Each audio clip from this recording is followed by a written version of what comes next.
Hello students.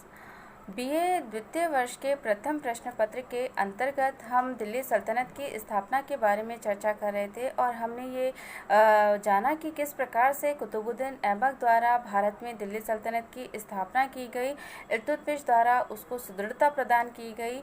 और आज की क्लास में हम बलबन के बारे में चर्चा करेंगे, लेकिन उससे पूर्व हम इल्तुतमिश के पश्चात जिन जिन शासकों द्वारा शासन कार्य संभाला गया उनके बारे में भी चर्चा करेंगे।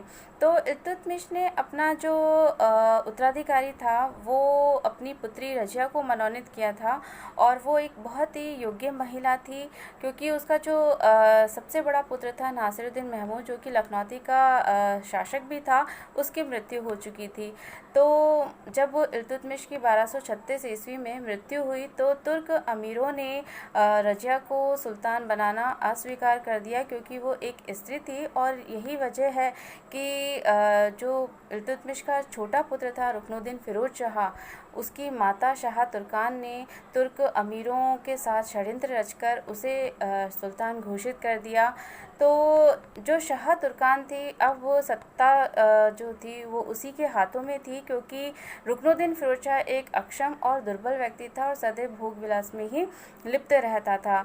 शाह तुर्कान एक बहुत ही क्रूर महिला थी और जनता पर तरह तरह के अत्याचार किया करती थी, और यही वजह है कि अब जगह जगह विद्रोह उत्पन्न होने लगे। लाहौर, मुल्तान, हांसी, बदायूं, यहाँ के सूबेदारों ने भी सुल्तान के विरुद्ध विद्रोह कर दिया और सुल्तान अब दिल्ली से प्रस्थान कर उन विद्रोहों को दबाने हेतु चला गया। तो सुल्तान चला गया तो पीछे से जो रजिया थी वो नमाज के अवसर पर जनता के सम्मुख लाल वस्त्र पहनकर उपस्थित हुई।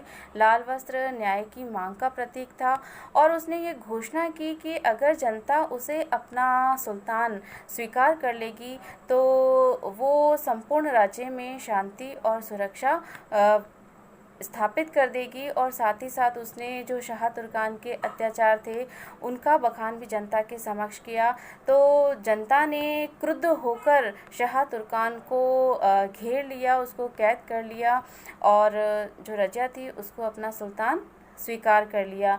जब रुकनुद्दीन फिरोज शाह पुनः दिल्ली की तरफ आया तो उसे भी कैद कर लिया गया और वहाँ उसकी हत्या करवा दी गई। और इस तरह से रजिया सुल्तान जो थी वो भारत की प्रथम महिला सुल्तान घोषित हुई। हालांकि रजिया जो थी वो सुल्तान तो बन गई थी, लेकिन उसके समक्ष बहुत सारी कठिनाइयाँ थी, क्योंकि जो तुर्की अमीर थे और उलेमा वर्ग था वो निरंतर उसको चुनौती प्रदान कर रहा था, क्योंकि वो एक स्त्री थी। साथ ही साथ इल्तुतमिश के जो शेष बचे हुए पुत्र थे, जिनमें बहराम शाह प्रमुख था, वो अपने आप को सत्ता का वास्तविक उत्तराधिकारी मान रहे थे, तो वो भी निरंतर उसको चुनौती प्रदान कर रहे थे।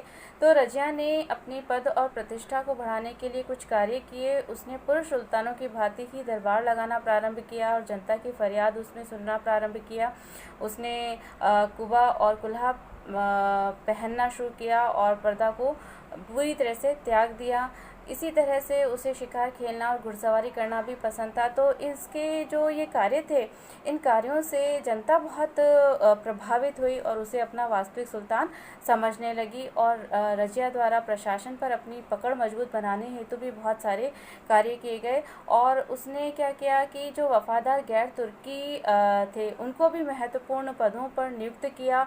उसने नायब वजीर मुहज्जबुद्दीन को वजीर बनाया। इसी तरह से जमालुद्दीन याकूत नामक एक हबशी था, उसको अमीर आखुर यानी अश्वशाला के प्रधान पद पर नियुक्त किया और मलिक हसन गौरी को सेनापति बनाया गया। तो ये जो प्रशासनिक नियुक्तियां थी वो रजिया के लिए बहुत ही सहायक सिद्ध हुई और रजिया द्वारा अपने विद्रोही सूबेदारों मलिक जानी, मलिक सलारी, मलिक कूची, मलिक अयाज, इनका भी दमन किया गया। और साथ ही साथ अपने विद्रोही राजपूत राज्यों का भी उसने दमन किया। उसने रणथंबोर पर अपना अधिकार जमाया, साथ ही साथ ग्वालियर पर भी अपना अधिकार स्थापित किया। तो उसके जो कार्य थे उसकी वजह से वो जनता में बहुत जल्दी लोकप्रिय हो गई। इसलिए उसकी लोकप्रियता को घटाने के लिए तुर्की अमीरों द्वारा षड्यंत्र रचा गया और ये सब कुछ बहराम शाह के इशारे पर किया गया। भटिंडा और बदायूं के जो अख्तादार थे, अल्तुनिया और एदगिन, उन्होंने इस षड्यंत्र में महत्वपूर्ण भूमिका का निर्वहन किया और रजिया को कैद कर लिया गया। लेकिन जब बहराम शाह दिल्ली का सुल्तान बना तो उसने सबसे पहले एतगीन को मरवा डाला। तो अल्तुनिया इस चीज़ से आशंकित हो गया और उसने रजिया के साथ विवाह कर लिया और कैद से भाग निकला। लेकिन राह में कैथल के निकट उसको पकड़कर और रजिया समेत उसकी हत्या बहराम शाह के द्वारा करवा दी गई। तो अगर बात की जाए रजिया की असफलता के कारणों की, तो अनेक जो इतिहासकार हैं उसकी असफलता का जो मुख्य कारण मानते हैं उसका स्त्री होना मानते हैं, क्योंकि जो तुर्क अमीर थे और उलेमा वर्ग थे उनको ये कतई मंजूर नहीं था कि एक स्त्री सुल्तान उन पर शासन करे। तो हालांकि वो स्त्री थी लेकिन उसमें पुरुषोचित गुण विद्यमान थे और वो किसी भी तरह से पुरुषों से कम नहीं थी।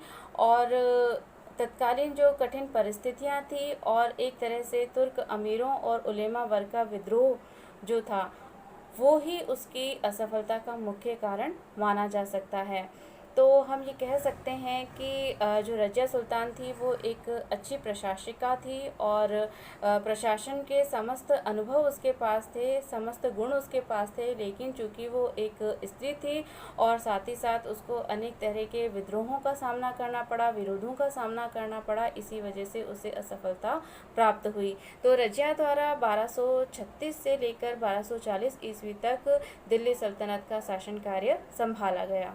रजिया की मृत्यु के पश्चात मुइजुद्दीन बहराम शाह दिल्ली का सुल्तान बना और उसने 1240 से 1242 ईस्वी के मध्य दिल्ली का शासन संभाला और उसकी हत्या कुछ विरोधी अमीरों द्वारा करवा दी गई और उसके पश्चात अलाउद्दीन मसूद शाह दिल्ली का सुल्तान बना और उसने 1242 से 1246 ईस्वी तक शासन कार्य संभाला। लेकिन अलाउद्दीन मसूद शाह के समय जो हांसी का इक़्तिदार था बलबन, उसने उसका विरोध किया और षड्यंत्र रचकर उसको कैद में डलवा दिया और बाद में वहीं उसकी मृत्यु हो गई और नासिरुद्दीन महमूद को दिल्ली का सुल्तान घोषित किया गया और बलबन को नायब बनाया गया। और नासिरुद्दीन महमूद ने 1246 से 1266 ईस्वी तक दिल्ली के शासन कार्य को संभाला, लेकिन वो केवल नाम मात्र का सुल्तान बना रहा क्योंकि जो वास्तविक सत्ता थी वो नायब बलबन के हाथों में थी और तुर्की अमीरों के हाथों में ही थी और वो कोई भी कार्य इनकी सलाह के बगैर नहीं करता था। वो एक धर्मपरायण व्यक्ति था और बलबन ने उसके साथ अपने संबंध सुदृढ़ करने हेतु अपनी पुत्री का विवाह भी उसके साथ कर दिया था। तो एक तरह से वैवाहिक संबंधों की स्थापना के फलस्वरूप संपूर्ण जो सत्ता थी वो बलबन के हाथों में ही केंद्रित हो गई और जो नासिरुद्दीन महमूद था वो नाम मात्र का शासक बना रहा। तो अब हम बात करते हैं गयासुद्दीन बलबन की, जिसने 1266 से लेकर 1287 ईस्वी तक दिल्ली सल्तनत का शासन कार्य संभाला और दिल्ली के आरंभिक सुल्तानों में बलबन सबसे महान कहा जा सकता है। उसने सुल्तान की शक्ति और प्रतिष्ठा को नए धरातल पर स्थापित किया, साथ ही साथ उसने तुर्की राज्य का विस्तार किया और एक सुदृढ़ प्रशासनिक व्यवस्था की भी स्थापना की। अगर हम बात करें बलबन के आरंभिक जीवन की, तो बलबन का जो वास्तविक नाम था वो बहाउद्दीन था और वो अपने आप को अफरे-सियाब नामक वंश से संबंधित मानता था और ये जो वंश था वो फारस का एक प्रसिद्ध वंश कहा जाता है।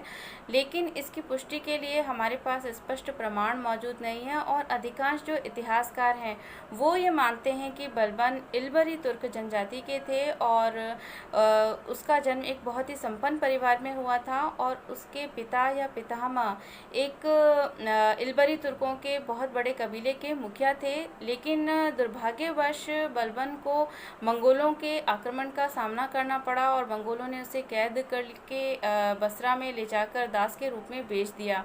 तो वहाँ पर ख्वाजा जलालुद्दीन ने उसे खरीद लिया और ख्वाजा जलालुद्दीन ने उसकी शिक्षा की बहुत अच्छी व्यवस्था की और बलबन को लेकर जब ख्वाजा 1223 ईस्वी में दिल्ली में आए तो वहाँ पर इल्तुतमिश ने उसे खरीद लिया और उसे अपने गुलामों के दल में शामिल कर लिया। लेकिन शीघ्र ही अपनी प्रतिभा के बल पर जो बलबन था वो चालीसा में शामिल हो गया और जल्दी ही उसने उन्नति की।